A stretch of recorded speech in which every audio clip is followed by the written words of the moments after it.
열왕기상 4장 20절에서 34절의 말씀, 좀 길지만 우리 한 목소리로 천천히 읽어보도록 하겠습니다.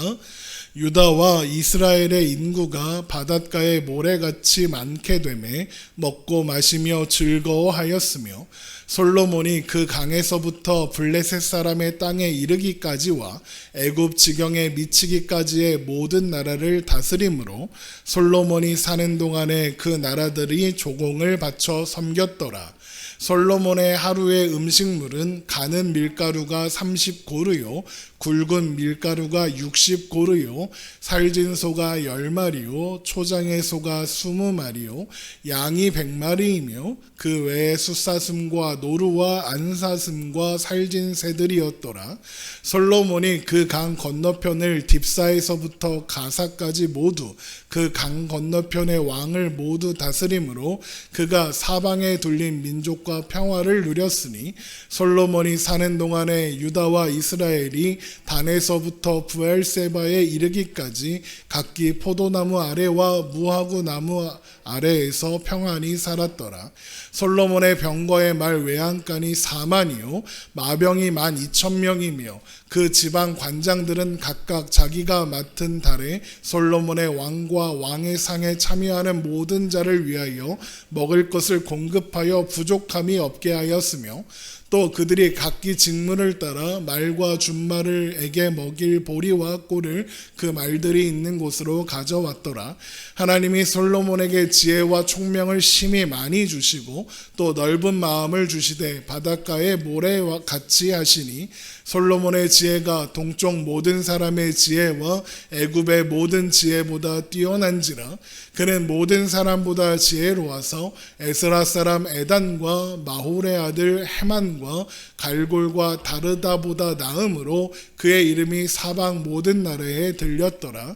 그가 잠언 3,000가지를 말하였고 그의 노래는 1,005편이며 그가 또 초목에 대하여 말하되 레바논의 백향목으로부터 담에 나는 우술조까지 하고 그가 또 짐승과 새와 기어다니는 것과 물고기에 대하여 말한지라. 사람들이 솔로몬의 지혜를 들으러 왔으니 이는 그의 지혜의 소문을 들은 천하 모든 왕들이 보낸 자들이더라. 아멘. 오늘도 살아계신 하나님 앞에 기쁨과 감사로 예배하며 나아가는 저와 여러분 되시기를 주님의 이름으로 축원합니다. 솔로몬은 지금 하나님이 주신 지혜로 행하고 있는 것이 아니다. 이것이 지난 시간까지 나눈 말씀의 요약이라고 할 수 있겠습니다.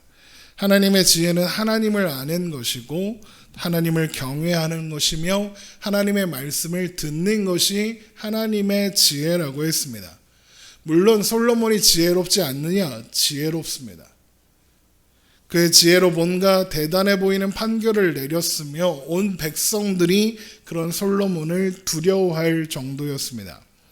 오늘 살펴보려고 하는 열왕기상 4장에도 그런 솔로몬의 지혜로움이 잘 드러나고 있습니다. 열왕기상 4장은 이렇게 시작합니다. 솔로몬 왕이 온 이스라엘의 왕이 되었고 그의 신하들은 이러하니라. 이렇게 시작합니다. 새로운 왕이 등극했으니 국가의 정치, 행정, 조세, 국방, 외교, 종교 그런 조직과 인사를 새롭게 하는 것은 당연한 일일 겁니다. 우리나라도 대통령이 바뀔 때마다 장관도 바뀌고 막 이렇게 정부 조직 개편도 바뀌고 막 그렇게 바뀌잖아요. 그러니까 솔로몬이 왕이 되어서 이제 뭔가 나라의 체계를 정비하기 시작했다는 겁니다. 그래서 먼저 중앙의 관료들이 나오는데 제사장, 서기관, 사관, 군사령관, 지방관장의 두령, 왕의 벗, 국내 대신 노동감독관을 세우게 됩니다. 열왕기상 4장 2절 그의 신하들은 이러하니라. 사독의 아들 아사리야는 제사장이요 시사의 아들 엘리호렙과 아이야는 서기관이요 아일루스의 아들 여호사밧은 사관이요 여호야다의 아들 분하야는 군사령관이요 사독과 아비아달은 제사장이요 나단의 아들 아사리야는 지방관장의 두령이요 나단의 아들 사붓은 제사장이니 왕의 벗이요 아히살은 국내 대신이요 압다의 아들 아도니암은 노동 감독관이더라. 여기 이제 다른 것들은 뭐 그런가 보다 할 텐데 왕의 벗이 뭐냐라는 생각이 드실 수 있습니다. 왕의 벗은 요즘으로 말하면 뭐 비서실장 뭐 그런 느낌입니다. 그러니까 측근에서 왕의 친구처럼, 그래서 왕의 조언도 하고 또 왕의 이야기도 듣고 이러는 역할을 하는 직책입니다. 그래서 뭐 요즘 것들이 뭐 민정수석 같은 역할을 하는 거다 뭐 이렇게 이야기하기도 하고 뭐 그렇습니다. 사실 여기 직책을 맡은 인물들에 대해서 하나하나 살펴볼까 하다가 이 말씀에서 중요한 게 그게 아니라서 그냥 하지 않기로 했습니다. 하나하나 설명하진 않겠습니다. 그리고 사실 누가 어떤 직책을 맡았느냐 별로 중요하지 않습니다. 중요한 건 이제 오늘 본문 우리가 함께 읽은 말씀에서 나오니까요. 그 다음으로 나오는 게 온 이스라엘을 12지방으로 나누고 각 지방에 관장을 세웠다는 겁니다. 도지사들을 세웠다, 뭐 시장을 세웠다 이렇게 생각하면 됩니다. 이 지방 관장들이 하는 주요 업무가 뭐냐? 왕과 왕실을 위하여 양식을 공급하는 일입니다. 쉽게 말해서 세금을 걷는 겁니다. 세금을 걷는 일을 하는 사람들이에요. 열왕기상 4장 7절 솔로몬이 또 온 이스라엘의 12지방 관장을 두매 그 사람들이 왕과 왕실을 위하여 양식을 공급하되 각기 1년에 한 달씩 양식을 공급하였으니 그대의 이름은 이러하니라. 에브라임 산지에는 베누리요 마가스와 사알빔과 벳세메스와 엘롯 벳하난에는 벤데겔이요. 이름이 왜 이렇게 어려운지 모르겠어요. 아룻봇에는 벤헤셋이니 소고와 헤벨 온 땅을 그가 주관하였으며 나밧 돌 높은 땅 온 지방에는 벤 아비나답이니 그는 솔로몬의 딸 다밧을 아내로 삼았으며 다아낙과 무깃도와 이스라엘 아래 사르단 가에 있는 베스안 온 땅은 아일룻의 아들 바하나가 맡았으니 베스안에서부터 아벨 무홀라에 이르고 용르암 바깥까지 미쳤으며 길르앗 나몬에는 벤게벨이니 그는 길르앗에 있는 므낫세의 아들 야일의 모든 마을을 주관하였고 또 바산 아르고베 땅의 성벽과 높이장이 있는 60개의 큰 성읍을 주관하였으며 마하나임에는 이또의 아들 아히나답이요 납달리에는 아히마아스이니 그는 솔로몬의 딸 바스맛을 아내로 삼았으며 아셀과 아롯에는 후세의 아들 바하나요 이사갈에는 바루아의 아들 여호사밧이요 베냐민에는 엘라의 아들 시므이요 아모리 사람의 왕 시온과 바산 왕 옥의 나라 길르앗 땅에는 우리의 아들 게벨이니 그 땅에서는 그 한 사람만 지방관장이 되었더라. 막 훅 지나가서 뭐야 이런 느낌이시죠? 별로 중요하지 않아요. 여기서 중요한 게 하나 있습니다. 그게 뭐냐? 여기에 유다 지파에 속한 땅은 없다는 겁니다. 유다 지파는 다윗과 솔로몬의 지파죠. 그러니까 왕의 지파입니다. 그러니까 지금 유다 지파에 속한 땅에는 지방 관장이 없습니다. 그럼 무슨 뜻일까요? 지방 관장이 하는 일이 뭐라고요? 세금을 걷는 거라고 했죠. 그럼 유다 지파는 세금을 내지 않는다는 말입니다. 왕의 지파니까 뭐 그럴 수 있다, 그럴 수 있죠. 또 흥미로운 거 두 번째, 온 이스라엘을 12지역으로 나누는데 12지역으로 나눌 때 제일 편한 게 뭘까요? 12지파의 땅이 각기 이미 나눠져 있잖아요. 그 경계대로 나누면 되거든요. 근데 그 경계를 싹 무시합니다. 이렇게 하면 어떤 효과가 생기느냐? 각 지파와 각 지파들이 가지고 있는 나름의 세력들이 있었거든요. 그 세력들이 분산될 수밖에 없는 그런 효과가 납니다. 그러니까 솔로몬은 그것까지 염두에 두고 12구역으로 나누어서 지방 관장을 중앙에서 파견하여 왕권을 강화하고 있는 겁니다. 이미 한 나라를 이룬 상황에서 지파끼리 경쟁하거나 반복하는 건 별로 도움이 되지 않는다. 이렇게 판단했기 때문이죠. 이렇게 적재적소의 사람들을 배치하고 중앙과 지방의 조직이 잘 정리가 되었습니다. 이 조직 개편이 잘된 개편이라는 걸 어떻게 알 수 있느냐? 이후에 이스라엘에 어떤 일이 일어나는지 보면 알 수 있습니다. 열왕기상 4장 20절, 오늘 본문이죠. 유다와 이스라엘의 인구가 바닷가에 모래같이 많게 되매 먹고 마시며 즐거워하였으며 솔로몬이 그 강에서부터 블레셋 사람의 땅에 이르기까지와 애굽 지경에 미치기까지의 모든 나라를 다스림으로 솔로몬이 사는 동안에 그 나라들이 조공을 바쳐 섬겼더라. 솔로몬의 나라가 이스라엘 국내는 물론이고 국제적으로도 세졌답니다. 강성해졌습니다. 그리고는 솔로몬이 하루 먹는 음식물의 양을 기록합니다. 열왕기상 4장 22절입니다.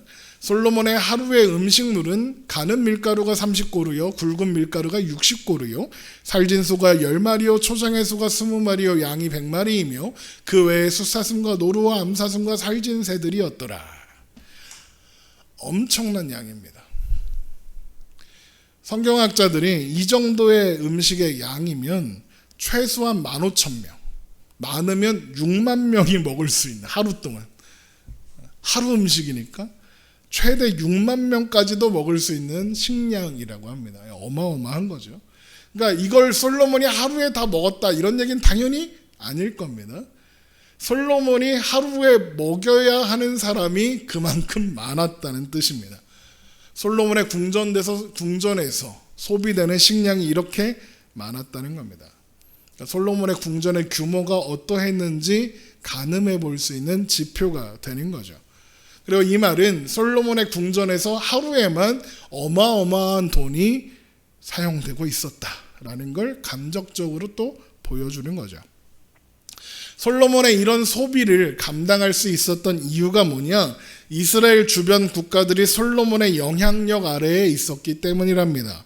그만큼 막대한 양의 조공이 이스라엘로 들어오고 있는 겁니다. 그 양이 얼마나 대단했는지 온 이스라엘이 단에서부터 부엘세베까지, 그러니까 전 영토에 걸쳐서 풍요롭게 살 수 있을 정도였다라고 합니다. 열왕기상 4장 24절, 솔로몬이 그 강 건너편을 딥사에서부터 가사까지 모두 그 강 건너편의 왕을 모두 다스림으로 그가 사방에 둘린 민족과 평화를 누렸으니 솔로몬이 사는 동안에 유다와 이스라엘이 단에서부터 부엘세바에 이르기까지 각기 포도나무 아래와 무화과 나무 아래에서 평안히 살았더라. 그러니까 나라가 넉넉한 겁니다. 지금 나라가 넉넉한 거죠.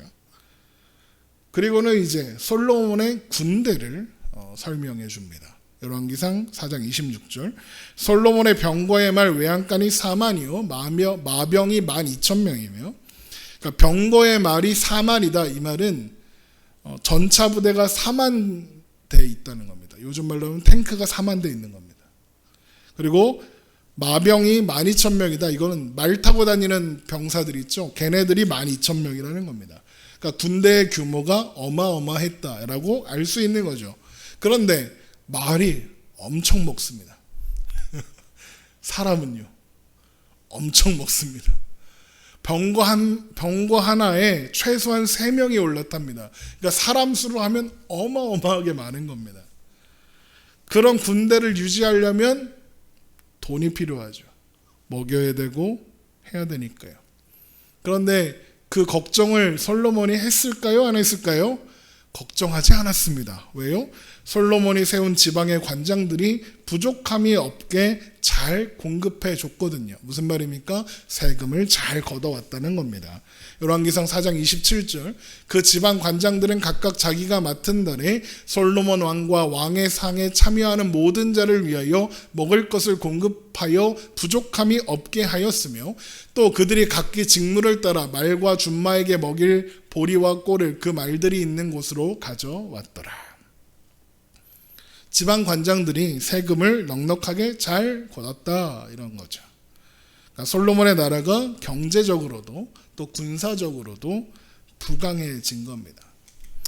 자, 이쯤 들었을 때 어떤 생각이 드십니까? 역시 솔로몬 대단한 왕이네, 이런 생각이 드십니까? 그리로 가셨다면 여전히 솔로몬을 오해하고 있는 겁니다. 물론 보통 사람들이 생각하는 좋은 왕, 좋은 지도자는 이런 사람입니다. 나라를 강하게 만들고 주위 국가로부터 존경을 받고 백성들은 잘 먹고 잘 살고 그런 대통령이 있으면 훌륭한 대통령이다 그러는 거죠. 그런데 계속 말씀드리는 것처럼 이스라엘이 어떤 나라입니까? 그리고 또 그 백성이 어떤 백성입니까? 이스라엘은 하나님의 나라고 그 백성들은 하나님의 백성들입니다. 그러면 이스라엘은 하나님의 뜻대로 존재하고 살아가야 하는 나라이고 그 백성들 또한 그렇겠죠. 그런데 지금 솔로몬이 하는, 그래서 나라가 강해지고 부국강병해지는 이 모든 일에 하나님 뜻에 합당한 게 하나라도 있었을까요? 없습니다. 신명기 17장 14절에 보면 14절 이하에 보면 하나님께서 이스라엘의 왕은 이러해야 한다라는 규칙, 법칙을 세우셔 주셨습니다.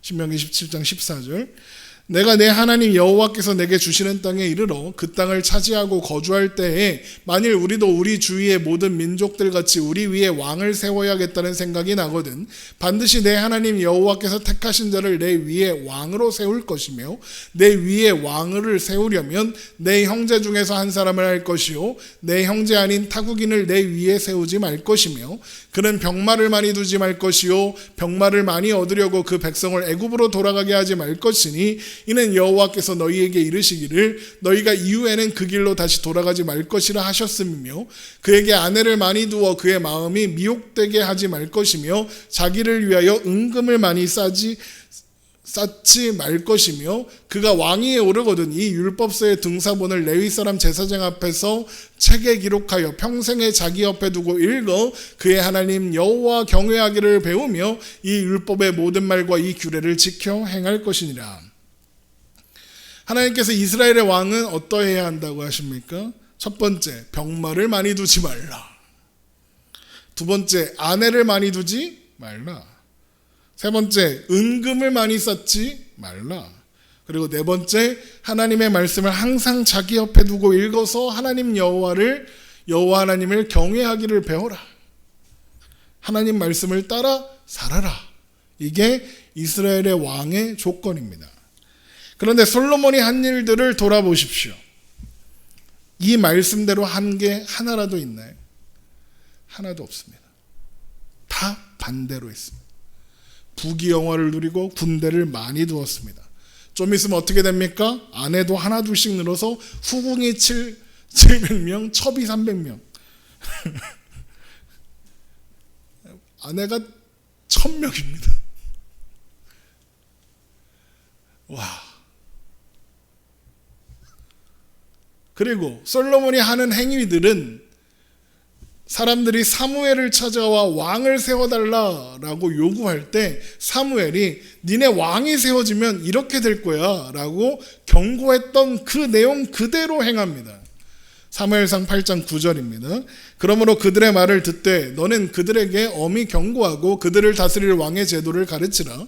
사무엘이 왕을 요구하는 백성에게 여호와의 모든 말씀을 말하여 이르되 너희를 다스릴 왕의 제도는 이러하니라. 그가 너희 아들들을 데려다가 그의 병거와 말을 이거하게 하리니 그들이 그 병거 앞에서 달릴 것이며 그가 또 너희의 아들들을 1000부장과 50부장을 삼을 것이며 자기 밭을 갈게 하고 자기 추수를 하게 할 것이며 자기 무기와 병거의 장비도 만들게 할 것이며 그가 또 너희의 딸들을 데려다가 향료 만드는 자와 요리하는 자와 떡 굽는 자로 삼을 것이며 그가 또 너희의 밭과 포도원과 강남원에서 제일 좋은 것을 가져다가 자기의 신하들에게 줄 것이며 그가 또 너희의 곡식과 포도원 소선의 11조를 거두어 자기의 관리와 신하에게 줄 것이며 그가 또 너희의 노비와 가장 아름다운 소년과 나귀들을 끌어다가 자기 일을 시킬 것이며 너희의 양떼의 10분의 1을 거두어 가리니 너희가 그의 종이 될 것이라. 똑같죠. 솔로몬이 하는 일들을 하나님이 경고하신 내용과 똑같은 일을 솔로몬이 하죠.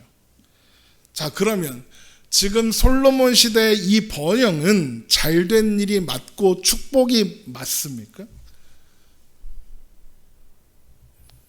솔로몬은 평안하고 또 모든 사람들, 모든 백성들이 행복한 것 같지만 솔로몬이 사는 이 시대의 이스라엘 백성들은 무거운 세금을 내야 하고 노역도 해야 하는 겁니다. 그리고 이것은 솔로몬 시대가 저물고 이스라엘이 나뉘는 결정적 원인이 됩니다. 열왕기상 12장 1절입니다. 르호보암이 세겜으로 갔으니 솔로몬의 아들입니다. 이는 온 이스라엘이 그를 왕으로 삼고자 하여 세겜에 이르렀습니다. 느밧의 아들 여로보암이 전에 솔로몬 왕의 얼굴을 피하여 애굽으로 도망하여 있었더니 이제 그 소문을 듣고 여전히 애굽에 있는 중에 무리가 사람을 보내 그를 불렀더라. 여로보암과 이스라엘의 온 회중이 와서 르호보암에게 말하여 이르되 왕의 아버지가 우리의 멍에를 무겁게 하였으나 왕은 이제 왕의 아버지가 우리에게 시킨 고역과 매운 무거운 멍에를 가볍게 하소서. 그리하시면 우리가 왕을 섬기겠나이다. 르호보암이 이 말을 들었을까요? 안 들었을까요? 안 들었습니다. 그래서 나라가 쪼개지는 겁니다. 그러니까 솔로몬은 하나님으로 말미암아 행복해지는 나라가 아니라 솔로몬의 지혜로 하나님이 없어도 되는, 하나님 없이 행복한 나라를 만든 거고, 결국에는 그 하나님의 나라가 반으로, 그것도 정확하게 반도 아니고 10대 2로 쪼개지는 결과를 만든 겁니다. 이게 솔로몬의 지혜입니다. 하나님은 꿈을 통해서 솔로몬에게 듣는 마음이 필요하다, 하나님의 말씀을 듣는 마음이 필요하다라고 강조하셨습니다.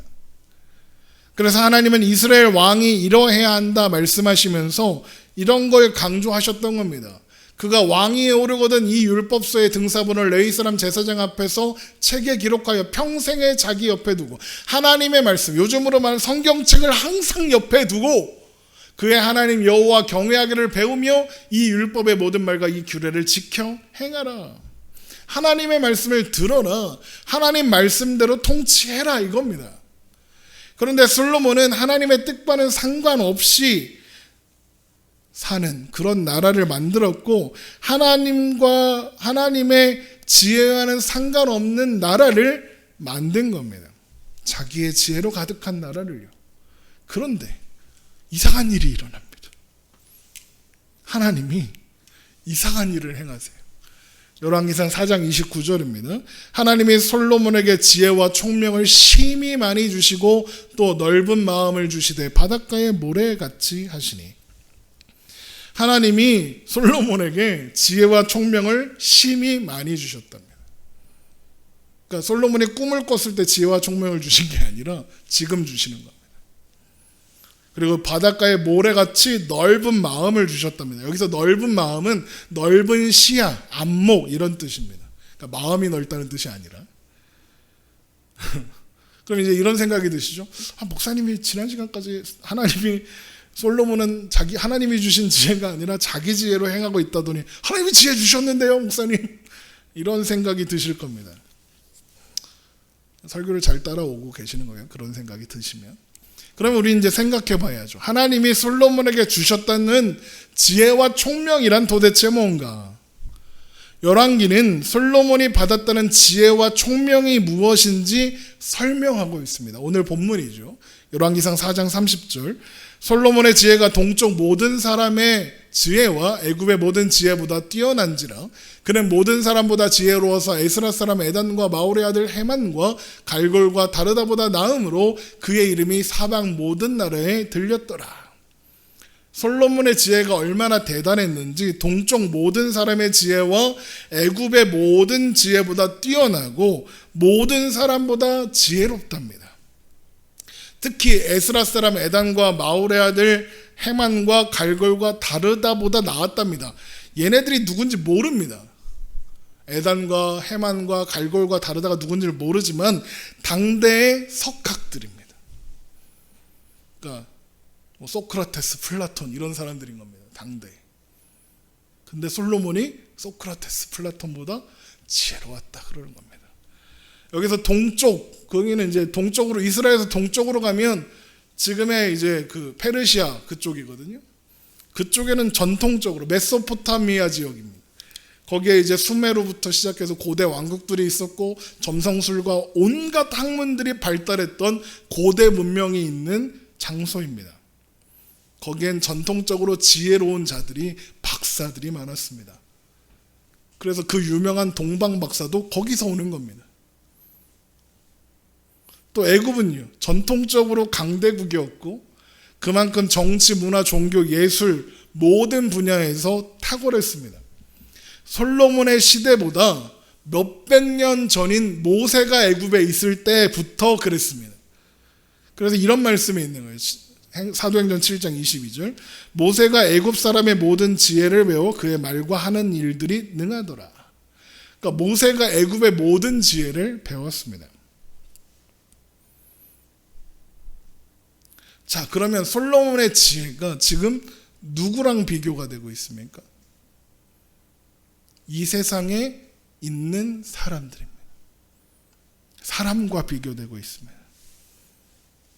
그런데 그 솔로몬의 지혜라는 게 어떤 사람들과 비교됩니까? 동쪽의 모든 사람, 애굽, 당대의 현자들과 비교되고 있죠. 그러면 솔로몬의 지혜는 뭔가 차원이 다른 수준의 그런 지혜였다, 이런 뜻일까요? 비교 대상이 누굽니까? 세상의 지혜를 가진 사람들입니다. 사람의 기준에서, 세상적인 기준에서 차원이 다른 지혜일 수는 있지만 세상 사람들은 흉내낼 수 없는 하나님의 지혜는 아니라는 겁니다. 세상 사람들하고 비교해요. 모세가 애굽 사람의 모든 지혜를 배웠던 것처럼 솔로몬도 그런 겁니다. 사람의 지혜니까 사람들과 비교되는 거예요. 그래서 지혜, 그러니까 오해가 되고 헷갈리죠. 이거를 지식으로 바꾸면 이해가 쉽습니다. 그러니까 솔로몬이 다 아는 겁니다. 지식이 충만해진 겁니다. 그래서 그 똑똑한 솔로몬이 어떤 일을 행하느냐, 잠언 3000가지를 말하고 노래를 1005편이나, 노래는 시편을 말하는 거예요. 1005편이나 짓고 초목과 짐승과 새와 기어다니는 것과 물고기에 대해서 모르는 게 없답니다.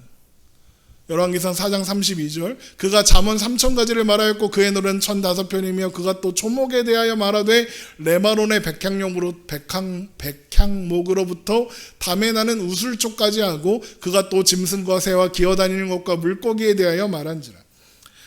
모르는 게 없다는 겁니다. 모르는 게 없네요. 척척 박사.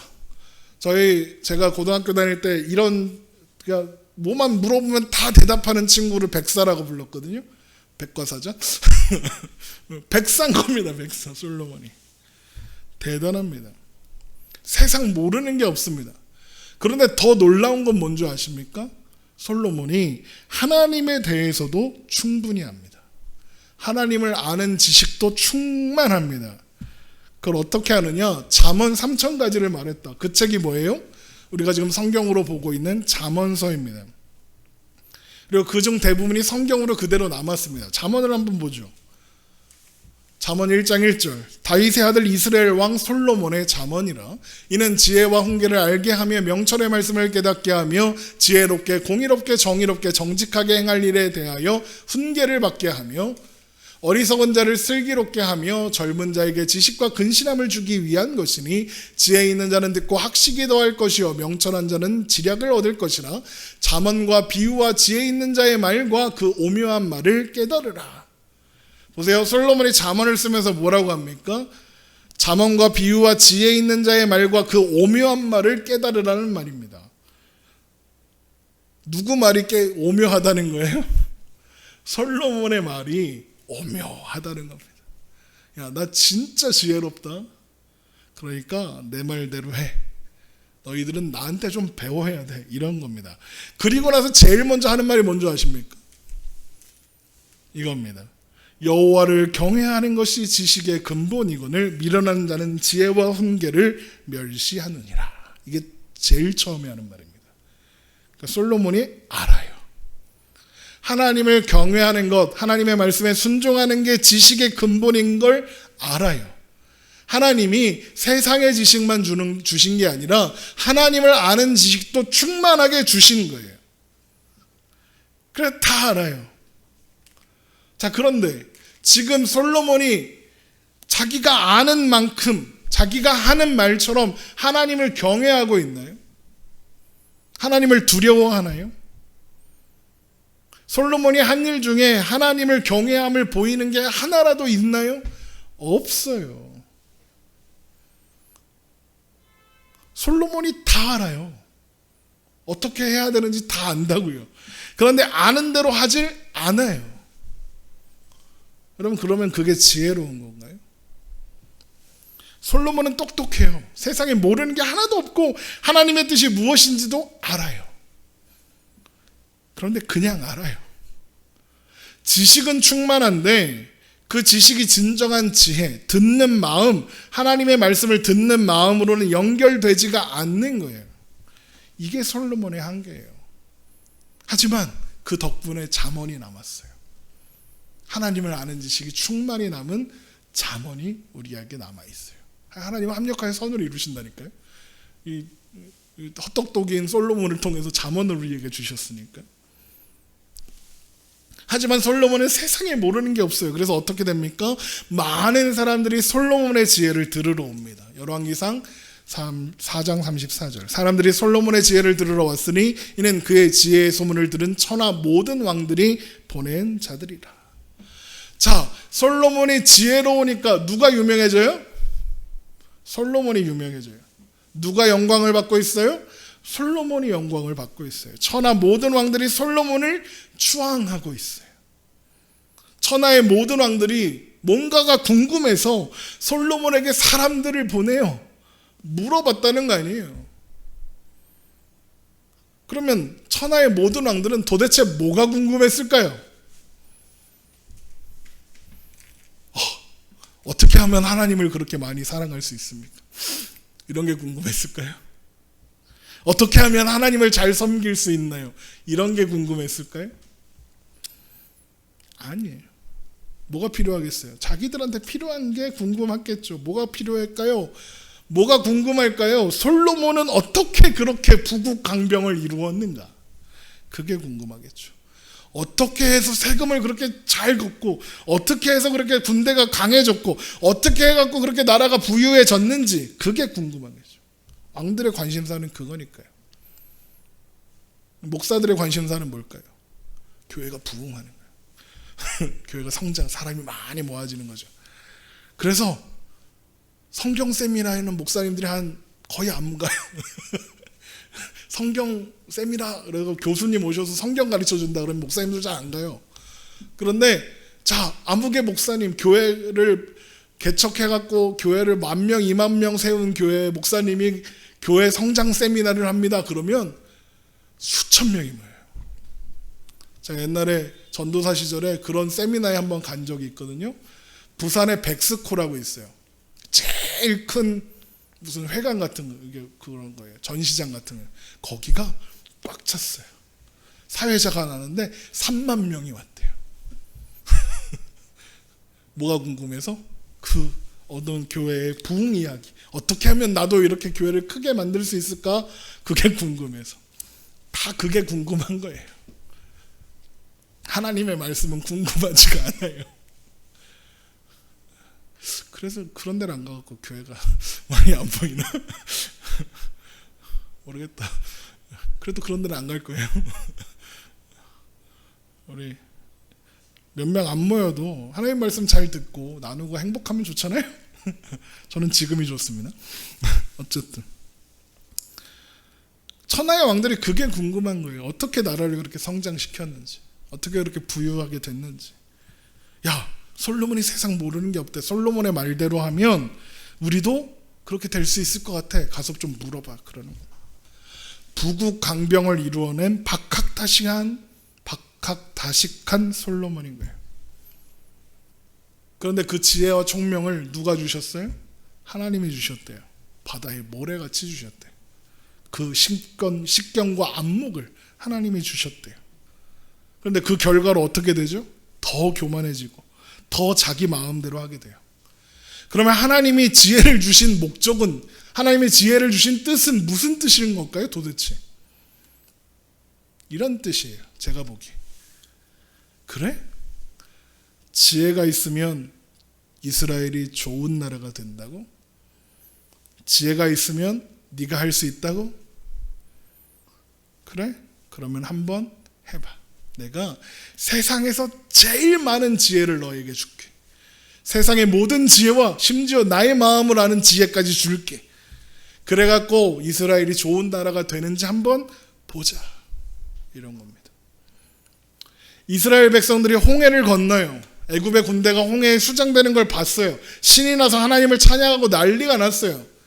그런데 3년이 지난 것도 아니고 30년이 지난 것도 아니고 3달이 지난 것도 아니고 3일이 지났는데, 겨우 3일 지났는데 이스라엘 백성들이 하나님과 모세를 원망해요. 출애굽기 15장 22절, 모세가 홍해에서 이스라엘을 인도하매 그들이 나와서 수르 광야로 들어가서 거기서 사흘 길을 걸었으나 물을 얻지 못하고, 물이 없어서 마라에 이르렀더니 그곳 물이 써서 마시지 못하겠으므로 그 이름을 마라라 하였더라. 백성이 모세에게 원망하여 이르되 우리가 무엇을 마실까 하매 모세가 여호와께 부르짖었더니 여호와께서 그에게 한 나무를 가리키시니 그가 물에 던지니 물이 달게 되었더라. 거기서 여호와께서 그들을 위하여 법도와 율례를 정하시고 그들을 시험하실세 이르시되 너희가 너희 하나님 나 여호와의 말을 들어 순종하고 내가 보기에 의를 행하며 내 계명에 귀를 기울이며 내 모든 규례를 지키면 내가 애굽 사람에게 내린 모든 질병 중 하나도 너희에게 내리지 아니하리니 나는 너희를 치료하는 여호와임이니라. 보세요. 물 없어, 물 내라 그랬더니 물 있어 그랬더니 하나님이 물을 달게 해주세요. 마실 수 있는 물이 되게 하셨죠. 그런데 그리고 나서 하나님이 이상한 말씀을 하세요. 물을 달라 그랬는데 물만 주시는 게 아니라 법도와 율례를 정하시고 하나님 말씀에 잘 순종하면 내가 너희를 건강하게 지켜주겠다 그러십니다. 되게 뜬금없어 보이지 않나요? 그러면 하나님 왜 갑자기 이런 말씀을 하시는 걸까? 이 말에, 이 단어에 그들을 시험할세라는 단어에 힌트가 있어요. 하나님이 이스라엘 백성들을 위해 그 시간 그 장소에서 법도와 율례를 정하신 이유가 뭘까요? 그들을 시험하시려고요. 그들을 시험하시겠다는 건 무슨 뜻일까요?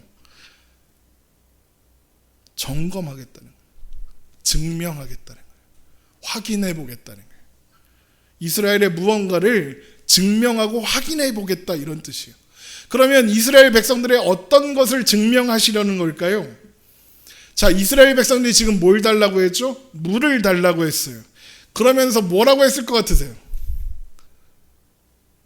내가 물만 있으면 하나님 원망 안 하지. 내가 물만 있으면 하나님 말씀 잘 듣지. 내가 물이 없어서 하나님 말씀에 순종할 수 있는데 물이 없어서 못하는 거야. 그랬겠죠. 그랬더니 하나님이 물을 일단 주시고, 그리고 뭐라 그래요? 아, 물만 있으면 할 수 있다고? 그래, 물 줄게. 그리고 법도와 율례도 줄게. 해봐. 그러시는 거예요. 그리고 마란을 지나 물과 그늘이 풍족한 엘림에 도착하게 하세요. 그러니까 물을 주시다 못해 아주 그냥 때리 부어주시는 거예요. 출애굽기 15장 27절, 그들이 엘림에 이르니 거기에 물샘 12과 종려나무 70그루가 있는지라 거기서 그들이 그 물 곁에 장막을 치니라. 이스라엘 백성들이 물 주면 하나님 말씀 잘 들을게요 그랬더니 물을 주셨죠. 이스라엘 백성들은 어떻게 해야 할까요? 하나님이 세우신 법도와 율례에 순종하며 하나님의 말씀을 잘 들어야겠죠. 그런데 그 다음에 어떻게 할까요? 어떻게 했을까요? 또 원망하겠죠. 우린 다 알아요. 그 다음에 뭐라고 했는지 아세요? 배가 고파요 그럽니다. 출애굽기 16장 1절, 이스라엘 자손이 온 회중이 엘림에서 떠나, 엘림에서 이제 떠난 거예요. 엘림과 시내산 사이에 있는 신광야에 이르니 애굽에서 나온 후 둘째 달 15일이라. 며칠 안 된 거예요.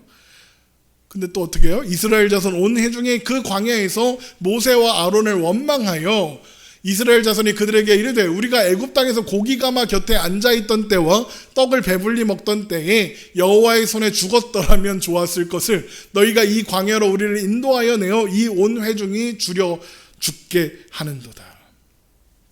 뭐래요? 배고파 죽겠대요. 차라리 애굽에 있을걸.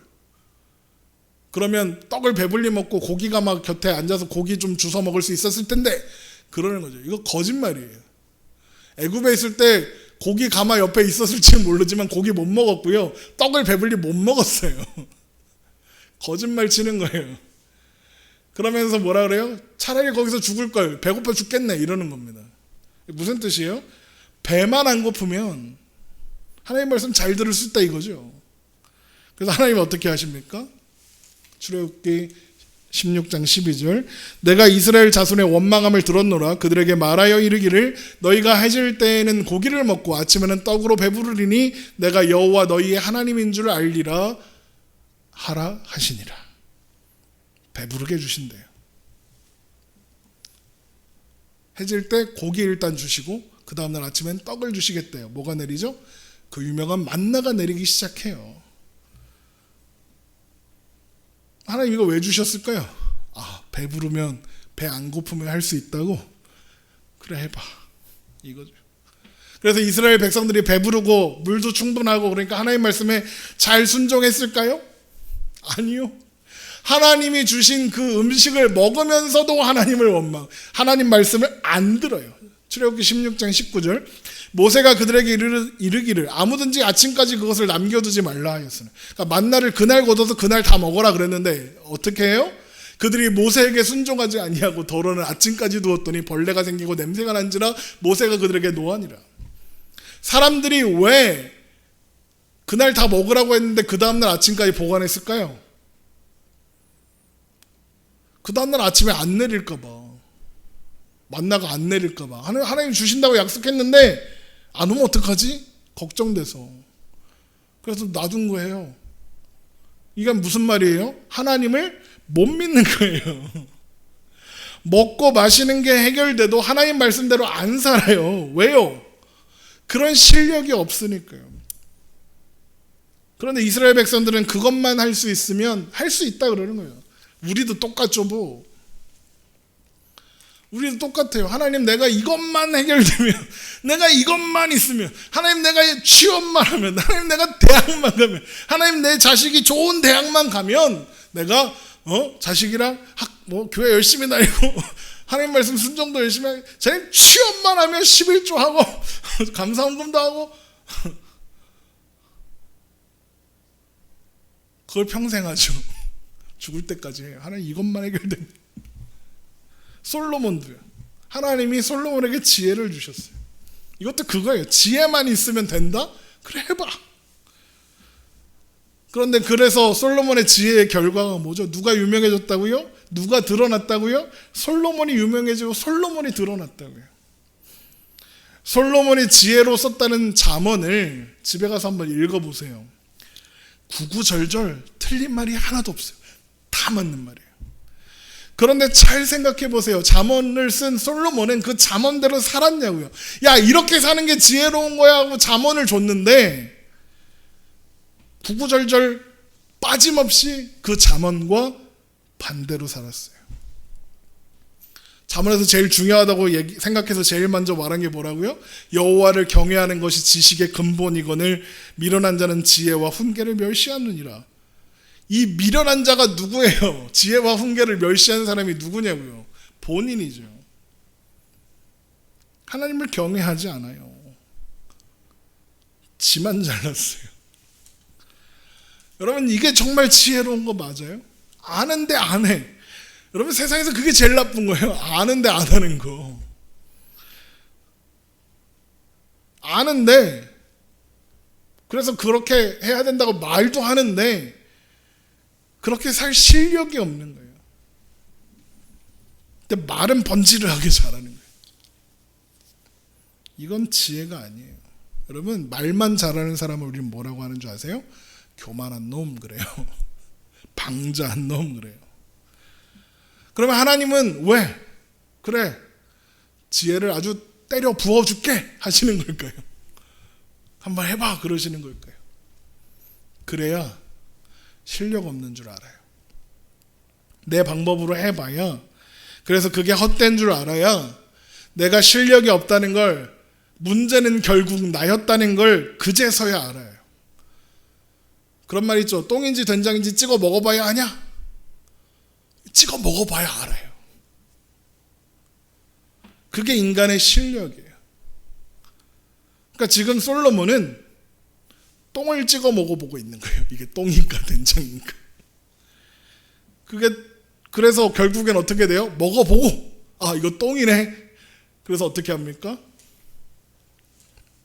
전도서, 다윗의 아들 예루살렘 왕 전도자의 말씀이나 전도자가 이르되 헛되고 헛되며 헛되고 헛되니 모든 것이 헛되더라.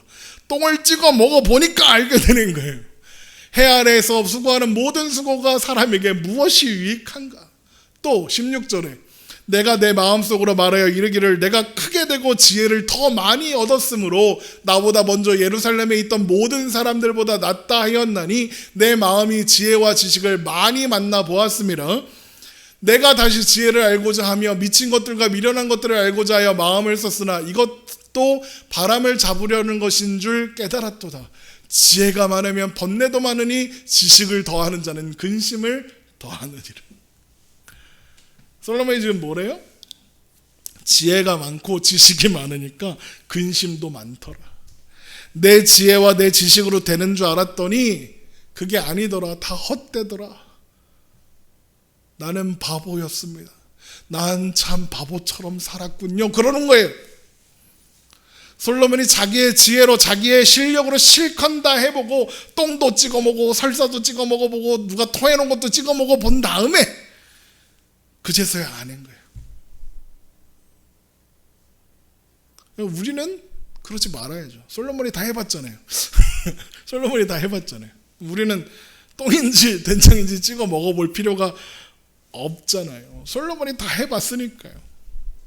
우리는 솔로몬을 보면서 세상의 지혜로 얻을 수 있는 부귀와 영화 다 소용없고 필요 없다는 거 보잖아요. 알잖아요. 그걸 보고 우리는 그쪽으로 가면 안 되는구나. 저건 똥이구나. 그래야죠. 그러면 하나님의 말씀을 들어라, 하나님 말씀대로 살아라 그래놓고 그렇게 하면 잘 먹고 잘 산다, 부자 된다, 성공한다, 부귀 영화를 누린다, 그렇게 가르치는 교회들이 천지빛깔이죠. 웃기지 말라 그러세요. 여러분 그게 똥 찍어 먹는 거예요. 망하는 길이에요. 한국 교회가, 한국 기독교가 그래서 망하고 있는 거예요. 그 길로 자꾸 가서. 자꾸 막 TV에 나오고 막 이런 사람들이, 기독교 지도자들이라는 사람들이 자꾸 뭐라고 하냐면 세상이 문제다. 세상을 바꿔라. 세상을 뜯어 고쳐야 된다. 막 그래요. 아니요. 세상이 문제가 아니라 우리가 문제예요. 우리가. 내가 문제라는 걸 모르는 게 기독교 문제예요. 똥을 찍어 먹으면서 만난다 그러고 있는 기독교가 문제라고요. 그 길로 가지 말자고요. 솔로몬의 지혜, 솔로몬의 부귀영화 부러워할 필요도 좋아할 필요도 없어요. 하나님의 뜻과는 아무 상관없는 엉뚱한 기대이고 엉뚱한 소망일 뿐이에요. 똥 찍어 먹는 거예요. 제가 왜 자꾸 똥 얘기를 하는 줄 아세요? 바울이 그랬거든요. 빌립보서 3장 7절.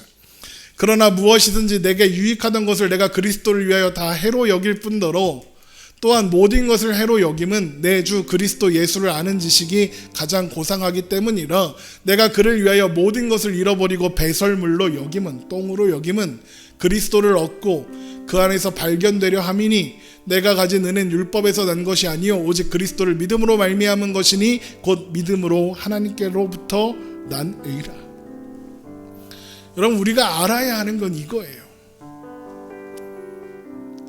여러분 우리도 옛날에 솔로몬처럼 난 내 지혜를 믿지, 내 주먹을 믿지, 난 내 돈을 믿지, 난 나를 믿어, 나의 가능성을 믿고, 나는 내 지식을 믿고, 나는 내 스펙을 믿어. 그러고 살던 사람들이 그게 중요한 게 아니었어. 예수님을 아는 게 중요한 거였어. 예수님을 믿는 게 중요한 거였어. 그거 알게 되는 거야. 그래서 하나님의 인도하심을 따라 세상의 조건과 상황과는 상관없이 하나님 바라보고 살게 되는 것. 그래서 죄도 이기고 나의 현실과 상황에 흔들리지 않게 되는 것. 잘 되면 잘 되는 대로 감사하고 어려우면 어려운 대로 또 감사하고 욕심부리지 않고 평화를 누리며, 그래서 하나님을 사랑하고 이웃을 사랑하며 살게 되는 것. 내가 살아가는 오늘에 감사할 수 있는 것. 그래서 하나님의 은혜와 사랑에 기대어 사는, 겸손하게 오늘을 살아가는 나라는 걸 아는 것. 여러분, 그게 진짜 지혜고 진짜 능력이고 우리가 서 있어야 하는 자리인 거예요. 여러분, 이걸 잊지 마세요. 솔로몬의 모습을 보고 와, 부럽다 그러실 필요 없어요. 똥 찍어 먹고 있는 거예요. 그래서 망하는 거예요. 그리고 깨닫는 거예요. 헛되고 헛되니 헛되고 헛되도다. 솔로몬이 살아보고 고백하잖아요. 헛되다고. 그럼 우리가 그 길을 갈 필요가 없죠. 물론 우리가 그런 유혹과 그런 마음에 빠져서 그 길로 잠깐 갈 때도 있을 거예요. 그리고 헛되니를 깨닫고 돌아오게 될 때가 있겠죠.